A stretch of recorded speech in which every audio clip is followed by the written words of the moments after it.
Students, welcome back to my channel creativity education faculty. I hope you all are good. Well students, आज है आपका जैसे कि जो हमारी सीरीज ऑन ही है एएमयू एग्जाम या एंट्रेंस एग्जाम की प्रिपरेशन आप लोग कर रहे हो बेटा, उसके आज क्लास 6 का साइंस का चैप्टर नंबर 4 कवर करा रही हूँ, यानी कि फर्स्ट 3 चैप्टर्स आपके कंप्लीट हो चुके हैं। जाइए उसको प्लेलिस्ट पे जाके वॉच करें, जिससे आपकी एंट्रेंस एग्जाम की प्रिपरेशन और ज्यादा बिल्ड हो पाए। For the live classes description में नंबर है, जिससे आप अपने डाउट्स और अपने लाइव क्लासेस में बैच ज्वाइन कर सकते हैं, जिससे आपकी एंट्रेंस एग्जाम की प्रिपरेशन बहुत ज्यादा हाई और बहुत ज्यादा अच्छी होने वाली है। So stay tune with that. आप जाके उसको भी जल्दी से ग्रैब करो उस अपॉर्चुनिटी को। Don't waste your enough time. अब you have limited time for the cracking qualitative entrance exam. Now we coming on the topic है चैप्टर नंबर 4। चैप्टर नंबर 4 का नाम है air and water around us. What is air, what is water and around us, इस पूरे chapter में हम अच्छे से कवर करने वाले हैं। तो stay tune for the chapter. अब हम डिस्कस करने वाले हैं एयर एंड वाटर जो हमारे अराउंड अस में है और क्या क्या हमें प्रेजेंट मिलता है। अच्छा, ये हमने क्लास थर्ड में, मोस्ट प्रोबेबली थर्ड में, वरना फोर्थ में हमने पढ़ा है, फोर्थ और फिफ्थ में एयर और वाटर के बारे में हमने पढ़ा है। तो now we are coming on the six, तो थोड़ा बहुत तो एडवांस होगा ही होगा। तो वही एडवांसनेस हम इसमें करने वाले हैं बेटा कवर। तो the envelope of around earth is called the atmosphere. मतलब the envelope, these are the notes बेटा, जो कि आपके लंबे पाथवे है अभी एंट्रेंस एग्जाम का, तो उसमें आपको हेल्प करेंगे रिवीजन के लिए। तो दीज आर आल्सो नोटेबल, तो उसे नोटेड करते रहो, जिससे आपकी बेटा जब रिवीजन करो तो प्रॉब्लम ना आए।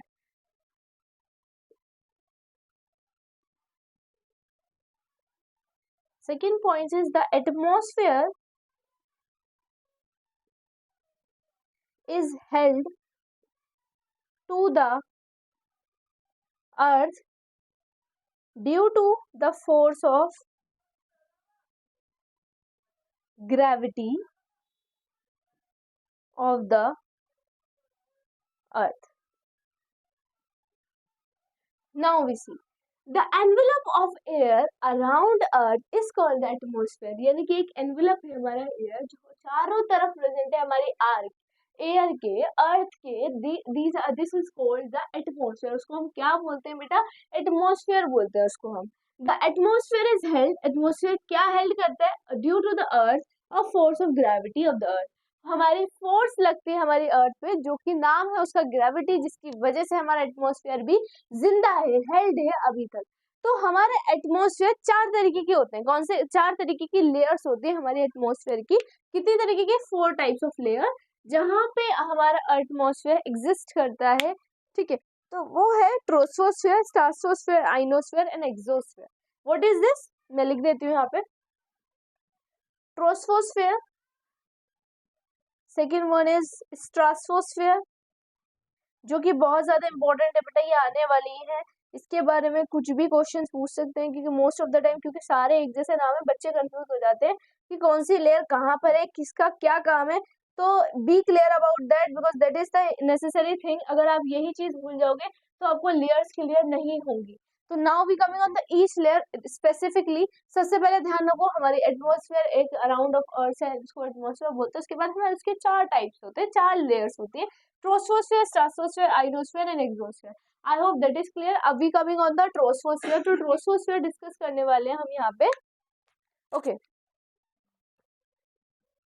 ट्रोपोस्फेयर, आई होप आपने थोड़ा बहुत सुना हो इसके बारे में। हमारे एटमॉस्फेयर की 4 लेयर्स होती हैं, 2 लेयर्स होती हैं, मे भी दे देते हैं कभी कभी। काफी सारे प्राइवेट स्कूल्स में ऑलरेडी सिखाया जाता है। अगर इफ यू नॉट, तो it's okay. Now we coming on the zero. हम जीरो से आपको हीरो बना के छोड़ेंगे। जीरो से आपको बिल्कुल हीरो वाली नॉलेज देनी है, जिससे आप एंट्रेंस एग्जाम में एकदम रॉक कर पाओ, अच्छे से अपनी रैंक ला पाओ। First is troposphere. क्या होता है बेटा? सबसे ज्यादा लेयर इसकी क्लोजेस्ट होती है टू द अर्थ। ठीक है, अर्थ सरफेस सबसे ज्यादा इसकी अर्थ सरफेस क्लोजेस्ट होती है। उसकी बात करें, about 80% of air contained in the atmosphere, all weathers changes take place here. देखो बेटा क्या है, हमारी सबसे पहले लेयर थी आपके पास ट्रोपोस्फेयर। ट्रोपोस्फेयर की लेयर का वर्क क्या है? सबसे पहले ये लेयर सबसे ज्यादा क्लोजेस्ट है हमारी अर्थ के, ठीक है। Main point, about 80% of air. कितनी परसेंट ऑफ एयर? ये ध्यान रखना, percentage is important. 80% of air contain the atmosphere. ये लेयर कितनी कंसिस्ट करती है, कितनी लेती है भाई? 80% एयर लेती है हमारी एटमोस्फेयर से, ठीक है। All weather change take place है, यानी कि जितने भी वेदर्स है, winter, autumn, spring, summers, all weathers are change take place here. कहाँ पे? ट्रोपोस्फेयर में उनकी प्लेस रहती है, जहाँ पे वो अपने मौसम चेंज होते हैं। I hope troposphere is clear. 3 point important ही थे इसके। सबसे ज्यादा क्लोजेस्ट एयर है अर्थ की, फिर उसके बाद 80% एयर लेती है, और जितने भी वेदर्स है वो यहाँ पे चेंज होते हैं। These are called the troposphere's work. Troposphere important line. Now we coming on the second one, that is stratosphere. बेटा ये बहुत इंपॉर्टेंट है, कंफ्यूजन नहीं होना है आपको किसी को भी, क्योंकि इफ यू आर कंफ्यूज तो टोटली नंबर्स कट सकते हैं हम लोग के। Stratosphere,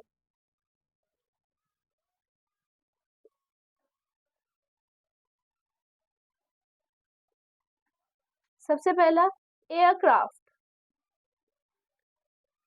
fly here as here there is no weather change,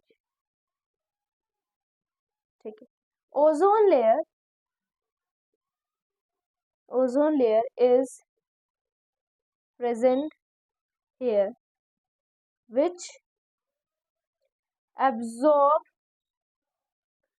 the harmful radiation coming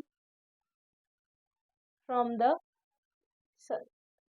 Now we see second is important also. चारों important ही है, चारों के अलग अलग वर्क है।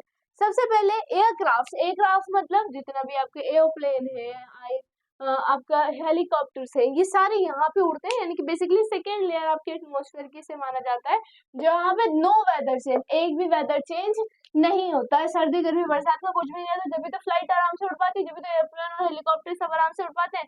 ओजोन लेयर का एक सिंबल है बेटा O3, जिसको ओजोन लेयर नहीं, ओजोन लेयर भी लिख देते, काफी बार O3 लिख देते, तो O3 is also known as ozone layer, और ओजोन लेयर भी O3 से लिखा जाता है।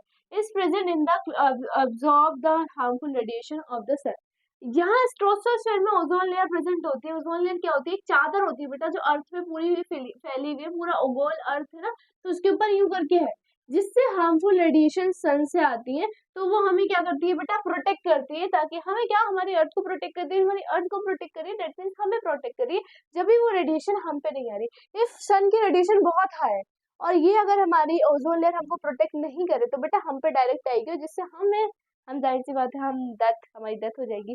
तो दीज आर द प्रोसेस जहाँ ओजोन लेयर हमें प्रोटेक्ट करती है, वो बाहर ऑटोमेटिकली भेज देती है, रिफ्लेक्ट कर देती है, मतलब यहाँ तक आती है, टकरा के वापसी चली जाती है, जिससे हम पे वो चीज या फिर हमारे अर्थ पे वो चीज अटैक ना करे। That is called the stratosphere. We coming on the ionosphere, ठीक है।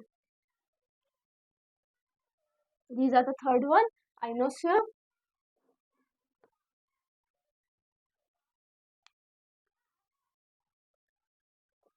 Third one is आइनोस्फेयर्स।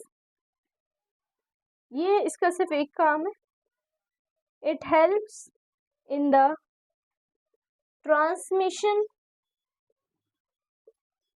of radio wave round the world.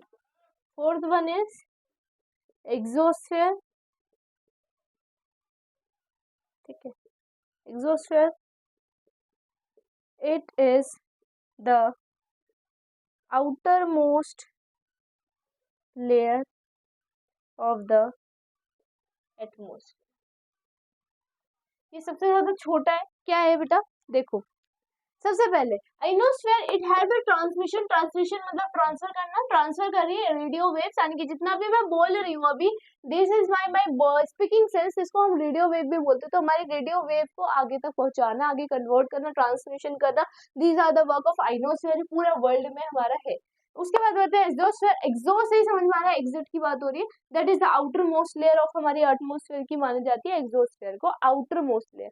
I hope चारों लेयर क्लियर हो गई होगी। यहाँ पे बात करते हैं air is a mixture of gases. हमारी एयर क्या है, बहुत सारी मिक्सचर ऑफ द गैसेस है, जहाँ पे बहुत सारी गैसेस जो है हमारी प्रेजेंट है, ठीक है, जिसमें हम बहुत सारी गैसेस की बात करेंगे, ऑक्सीजन की, नाइट्रोजन की, everything we are discuss about. तो वो गैसेस कितनी प्रेजेंट है मैं यहाँ पे वो बताने वाली हूँ आपको, जो कि इम्पोर्टेंट है। और ये सबसे ज्यादा इम्पोर्टेंट क्योंकि एक्यूरेट डे वो जो परसेंट मतलब जो डिजिट आपको है वो डिजिट ध्यान रखने वाला है बेटा। अगर वो डिजिट आप भूल जाओगे तो उससे कोई भी वर्क नहीं है आपको विदाउट डिजिट। तो आपकी एयर में जो मिक्सचर ऑफ गैसेस है सब बहुत ज्यादा प्रेजेंट है। तो सबसे पहले नाइट्रोजन की बात करती हूँ मैं, ठीक है। तो नाइट्रोजन को हम N2 के नाम से भी जानते हैं, तो वो प्रेजेंट है 78%। उसके बाद बात करती हूँ ऑक्सीजन की। तो ऑक्सीजन O2 है, जो कि प्रेजेंट है आपका 0.03%। कार्बन डाइऑक्साइड 21% है। कार्बन डाइऑक्साइड CO2 ये हमारी प्रेजेंट है 0.03%। और अदर